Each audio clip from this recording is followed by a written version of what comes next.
नमस्कार साथियों, मैं हूं शुभांगी सक्सेना। बहुत सारा स्वागत है आप सभी का गर्भ की पाठशाला में। आज इस पाठशाला में हम बात करने वाले हैं गर्भावस्था में अनीमिया का क्या तात्पर्य है या अनीमिया जो है वो क्या होता है। तो साथियों, समझने का प्रयास करते हैं कि अनीमिया से क्या तात्पर्य है। तो देखिएगा, अनीमिया का मतलब होता है कि रक्त की कमी से होने वाले रोग को आप अनीमिया बोलते हो। अब ये वैसे ही बहुत ज्यादा खतरनाक होता है। अब हम बात कर रहे हैं कि गर्भावस्था में यदि अनीमिया हो गया है तो फिर इसके क्या परिणाम मां को देखने पड़ेंगे और शिशु को भी देखने पड़ेंगे। कौन कौन सी जटिलताएं इससे उत्पन्न होती है, किन कारणों से अनीमिया होता है, इसकी रोकथाम कैसे की जानी चाहिए, कौन सी दवाएं जो है वो इस समय लेनी चाहिए, कौन सी चीजें जो है वो इस समय नहीं लेनी चाहिए। तो साथियों, शुरू करते हैं हमारे बीच की इस बातचीत को और समझने का प्रयास करते हैं कि गर्भावस्था में अनीमिया से क्या तात्पर्य है या अनीमिया क्या होता है। तो देखिएगा साथियों कि गर्भावस्था में अनीमिया जब होता है, क्योंकि गर्भावस्था जो होती है ना, इसके अंदर क्या होता है, आपको जो ब्लड है, आपका जो खून है, आपका जो रक्त है, उसकी बहुत ज्यादा आवश्यकता होती है। क्योंकि क्या हो जाता है, एक तो माँ के शरीर को भी रक्त चाहिए, दूसरा शिशु के शरीर को भी तो रक्त की आवश्यकता है कि नहीं। तो ऐसी स्थिति में क्या होगा कि गर्भावस्था में स्वाभाविक है कि खून की कमी यहाँ पर हो जाए। अब ये जो आपका खून है ना, ये 4 चीजों से मिलकर बना है। पहला होता है प्लाज्मा, फिर आपका होता है आरबीसी, फिर डब्ल्यूबीसी और फिर आपका बिम्बाणु। तो देखिएगा, गर्भावस्था में खून की जरूरत में वृद्धि हो जाती है। क्या होगा कि गर्भावस्था में आपको जो रक्त है उसकी आवश्यकता ज्यादा होगी। खून की कमी से मां और बच्चे की सेहत पर असर पड़ता है। आपकी जरूरत तो बहुत ज्यादा है, लेकिन क्या हो रहा है कि रक्त की कमी है। अब ये जो रक्त की कमी आपको हो गई है, ये किस में हो रही है, इसकी वजह से मां को भी समस्या का सामना करना पड़ेगा, जटिलताओं का सामना करना पड़ेगा और शिशु को भी जटिलताओं का सामना करना पड़ेगा। हीमोग्लोबिन यानी कि HB इसका प्रतीक है। 11 ग्राम प्रति डेसीलीटर की हम बात कर रहे हैं, से कम यदि होता है तो हम उसे कह देते हैं कि आप जो है वो अनीमिया के शिकार हो चुके हैं, यानी रक्त की आप में कमी हो चुकी है। गर्भावस्था की हम बात कर रहे हैं।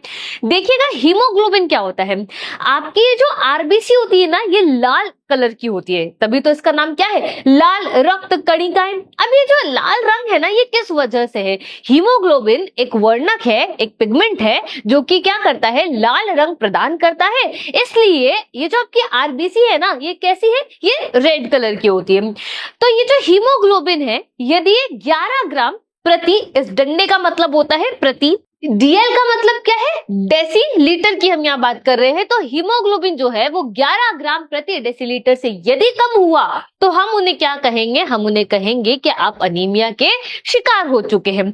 साथ ही साथ साथियों, फिजियोलॉजिकल अनीमिया की भी हम बात कर लेते हैं। देखिएगा, गर्भावस्था में प्लाज्मा 40 से 50% और आरबीसी सिर्फ 20% बढ़ती है। ध्यान से समझने का प्रयास कीजिएगा। मैंने आपको क्या बताया कि ये जो आपका रक्त होता है, जो कि बहुत ज्यादा आवश्यक होता है, क्योंकि रक्त ही क्या कर रहा है, आपके पूरे शरीर में संचरण का काम कर रहा है ना, पूरे शरीर में रक्त ही तो घूम रहा है।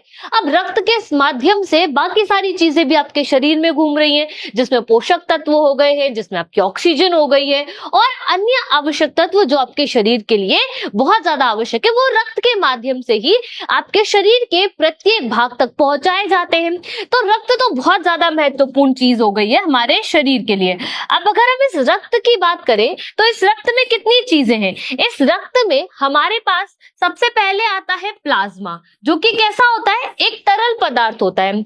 हम दूसरे नंबर पर बात करें तो हमारे पास आती है आरबीसी, यानी कि रेड ब्लड सेल्स, जिसको हम हिंदी में क्या बोलते हैं, लाल रक्त कणिकाएं या लाल रक्त कोशिकाएं, लाल रुधिर कोशिकाएं, आप कुछ भी इन्हें कह सकते हैं। उसके बाद आती है आपकी डब्ल्यूबीसी, यानी कि श्वेत रक्त कणिकाएं, श्वेत रुधिर कोशिकाएं, यानी कि आपकी व्हाइट ब्लड सेल्स की हम यहाँ पर बात कर रहे हैं। अब ये जो आपकी आरबीसी होती है, इसका अगर हम जीवन काल की बात करें तो ये 120 दिन तक जिंदा रहती है। लेकिन अगर मैं डब्ल्यूबीसी की बात करूं तो ये केवल 3 से 4 दिन ही जिंदा रहती है। और आप जानते हो कि ये जो डब्ल्यूबीसी है, ये आपके शरीर की आर्मी है। जैसे कि हमारे देश की आर्मी हमें प्रोटेक्ट करने का काम करती है, उसी तरीके से ये जो आपकी WBC है ये आपके शरीर को प्रोटेक्ट करने का काम करती है। किससे? आने वाले बैक्टीरिया से, बीमारियों से, संक्रमण से। तो ये बहुत ज्यादा आवश्यक है क्योंकि ये अंदर क्या करती है? डिशुम डिशुम करती है। साथ ही साथ आपके जो शरीर है उस शरीर में ये जो रक्त है इसमें और क्या होता है? इसके अंदर होता है बिंबाणु, यानी कि प्लेटलेट्स की हम यहाँ पर बात कर रहे हैं।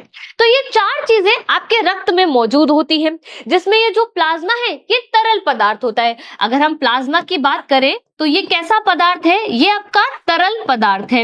अब ये जो तरल पदार्थ है ये क्या करता है? ये पूरे शरीर में, यानी ये आपके रक्त के अंदर होता है। तो ये क्या करेगा? ये जो पूरे शरीर में जैसे जैसे रक्त घूम रहा है तो ये जो प्लाज्मा है ये अपशिष्ट पदार्थों को, हॉर्मोन्स को क्या करता है? ये आपके शरीर में घुमाने का काम करता है। अब देखिएगा, हम कह रहे हैं कि गर्भावस्था में प्लाज्मा जो है वो 40 से 50% तक बढ़ गया। मींस क्या हुआ कि 40 से 50% आपका प्लाज्मा में वृद्धि हो गई, पर जो आपके आरबीसी है वो नहीं बढ़ी, वो सिर्फ 20% ही बढ़ी है। अब इससे होगा क्या कि खून पतला और हीमोग्लोबिन का स्तर जो है वो कम यहाँ पर दिखाई देगा, क्योंकि इसके अंदर ये तरल पदार्थ है ना, इसके बढ़ने से क्या होगा? आपका जो ब्लड है, आपका जो रक्त है वो कैसा हो जाएगा? पतला हो जाएगा। अब जो आपका खून है वो पतला हो जाएगा तो हीमोग्लोबिन का स्तर कैसा दिखाई देगा? कम दिखाई देगा। अब अगर आपका हीमोग्लोबिन का स्तर दिखाई देगा तो ये कैसे बदलाव है? ये नेचुरल चीजें हैं, ये नेचुरल चेंजेस है, प्राकृतिक बदलाव है। डिलीवरी के 6 हफ्ते बाद ये अपने आप ठीक हो जाते हैं, ये सामान्य बात है। ये ऐसी कोई बहुत बड़ी बीमारी नहीं है, ये सामान्य बात है, ऐसा हो सकता है और फिर ये अपने आप यानी स्वतः ही ये ठीक हो जाते हैं। तो देखिएगा, मान लीजिए कि ये ब्लड है और इस ब्लड में 40 से 50% तो प्लाज्मा आप देख सकते हैं जो कि एक तरल पदार्थ है, और आप देख सकते हैं कि 20% सिर्फ क्या है? आपकी आरबीसी है। एक समस्या यहाँ पर है। अब ये समस्या क्या है कि अगर आपका हीमोग्लोबिन का स्तर कम हो गया है ना, तो शरीर आपको कैसे बताएगा कि आपके शरीर में किस चीज की कमी हो गई है? तो देखिएगा, यदि हीमोग्लोबिन का स्तर यहाँ कम हो गया है तो शरीर में क्या होगा? आपको थकावट महसूस होगी, आप जल्दी थकना प्रारंभ करेंगी, थकान महसूस होगी, कमजोरी सी आपको महसूस होगी, चक्कर आना स्वाभाविक रूप से इसका लक्षण है। तो आपको ये बात ध्यान रखनी है कि आपका जो शरीर है वो स्वस्थ रहे। हम शुरू से बात करते आ रहे हैं कि गर्भावस्था में आपको अपना बहुत ज्यादा ध्यान रखना है। सामान्य रूप से आप अपना ध्यान रखते ही हैं, पर गर्भावस्था में आपको अपना बहुत ध्यान रखना है, क्योंकि आपसे एक और जो नन्ही सी जान है वो जुड़ी हुई है। तो आपको अपना भी ध्यान रखना है और शिशु का भी पूरा ध्यान रखना है। तो जितनी आप स्वस्थ रहेंगी, जितने स्वस्थ वातावरण में, स्वच्छ वातावरण में आप रहेंगी, शिशु उतना ही अच्छा उसका विकास होगा, वो उतना ही अधिक स्वस्थ होगा और उतना ही अधिक स्वस्थ महसूस भी वो करेंगे। तो क्या आवश्यक है? आवश्यक ये है कि आप अपना अच्छे से आहार लें, किसी भी पोषक पदार्थ की कमी यहाँ पर नहीं होने दें, अच्छे से आराम आप करें। किसी भी प्रकार की अगर समस्या या जटिलता आप अनुभव कर रही हैं, महसूस कर रही हैं, तो तुरंत जाकर के अपने चिकित्सक से उस चीज के बारे में परामर्श लें, उनसे उसके बारे में बातचीत करें। आगे बात करते हैं, आयरन की जरूरत क्यों है। हमने पढ़ा था जब हम बात कर रहे थे कि गर्भावस्था में हमें किस तरीके का भोजन ग्रहण करना चाहिए और भोजन में ऐसे कौन कौन से पदार्थ है जिन्हें हमें ग्रहण करना चाहिए। तो हमने उस समय पढ़ा था कि कैल्शियम बहुत आवश्यक होता है, प्रोटीन बहुत आवश्यक होता है, आयरन बहुत आवश्यक होता है ना। तो देखिएगा, आज हम समझने का प्रयास कर रहे हैं कि आयरन इतना आवश्यक क्यों है। देखिएगा, गर्भावस्था के दौरान दूसरी तिमाही में अधिक आयरन की आवश्यकता होती है। दूसरी तिमाही, ये तो हम सभी जानते हैं कि 9 महीने का समय है। अब इस 9 महीने को हमने क्या करा? 3 तिमाहियों में वर्गीकृत कर लिया, यानी कि 3 ट्राइमेस्टर्स हमने बना लिए। पहली तिमाही में 1 से 3 महीने आते हैं, जिसको हम फर्स्ट ट्राइमेस्टर इंग्लिश में बोलते हैं। दूसरी तिमाही की अगर हम बात करें तो 4 से 6 माह का जो समय है वो दूसरी तिमाही में आता है, जिसे आप क्या कहते हैं? सेकेंड ट्राइमेस्टर कहते हो। तीसरी तिमाही की अगर हम बात करें तो इसके अंदर क्या होता है? आपके 7 से लेकर के 9 तक के जो महीने हैं वो तीसरी तिमाही में आते हैं, जिसे आप थर्ड ट्राइमेस्टर बोलते हो। टोटल 40 सप्ताह की एक बहुत सुंदर जर्नी होती है, जिसमें आपको बहुत सारे नए नए अनुभव प्राप्त होते हैं, बहुत सारी चीजें आप सीखती हैं, और साथ ही साथ आपको इस समय अपना बहुत ज्यादा ध्यान रखना है, यानी बहुत ज्यादा ध्यान रखने की आपको आवश्यकता है। एक संतुलित आहार से पूर्ति इसकी नहीं हो पाती। देखिएगा, आयरन बहुत ज्यादा आवश्यक है। जैसे जैसे भ्रूण का विकास होगा, जैसे जैसे भ्रूण जो है वो बड़ा होगा, परिपक्व होना प्रारंभ होगा, उनके अंगों का विकास होगा वैसे वैसे आयरन की आवश्यकता आपको बढ़ती चली जाएगी। लेकिन ये जो आयरन की आवश्यकता है यह आपके एक संतुलित आहार से इसकी पूर्ति नहीं हो पाएगी। अब इसकी पूर्ति के लिए आपको क्या करना पड़ेगा? फिजियोलॉजिकल आयरन की कमी हम इसे कहते हैं, क्योंकि ये क्या होता है, ये स्वाभाविक रूप से हो रही है, आपने इसे जानबूझ करके नहीं किया। तो क्या लेने पड़ेंगे? सप्लीमेंट्स हमें यहाँ लेने पड़ेंगे। जो चिकित्सक है वो परामर्श देते हैं कि आप इन दवाओं का सेवन करें, इस प्रकार के आयरन के टैबलेट्स का आप सेवन करें। तो आपको क्या करना है? आयरन की टैबलेट्स लेनी है, जो भी आपका चिकित्सक उस समय आपको परामर्श देता है आपको उसे मानना है और उसे क्या करना है? नियमानुसार फॉलो करना है। आगे बात करते हैं इसी संदर्भ में कि इसके क्या कारण होते हैं, तो समझने का प्रयास करते हैं। बहुत ज्यादा महत्वपूर्ण चीज है। हीमोग्लोबिन और हिमेटोक्रिट का स्तर कम हो जाता है, सीरम आयरन जो है वो यहाँ पर कम हो जाता है, शरीर की आयरन को पकड़ने और अवशोषित करने की क्षमता जो है वो यहाँ पर बढ़ जाती है। शरीर क्या कर रहा है? आयरन को अवशोषित करने की क्षमता उसकी ज्यादा हो गई है। अब जब शरीर ज्यादा अवशोषित कर रहा है तो क्या होगा कि सीरम आयरन जो है वो यहाँ पर कम हो रहा है। ये सब लक्षण आमतौर पर अनीमिया जो है, यानी कि आप समझते हैं अब अनीमिया के बारे में के होते हैं, लेकिन ये गर्भावस्था का एक सामान्य हिस्सा है। बहुत ज्यादा डरने वाली बात ये नहीं है, ये बहुत सामान्य हिस्सा है। फिर भी अगर आपको लगता है तो आप अपने चिकित्सक से इसके बारे में बात कर सकते हैं, परामर्श ले सकते हैं और उनके हिसाब से आप अपनी दवाओं को, अपने आहार को आप क्या कर सकते हैं? निर्धारित कर सकते हैं। आगे इसी संदर्भ में बात करते हैं।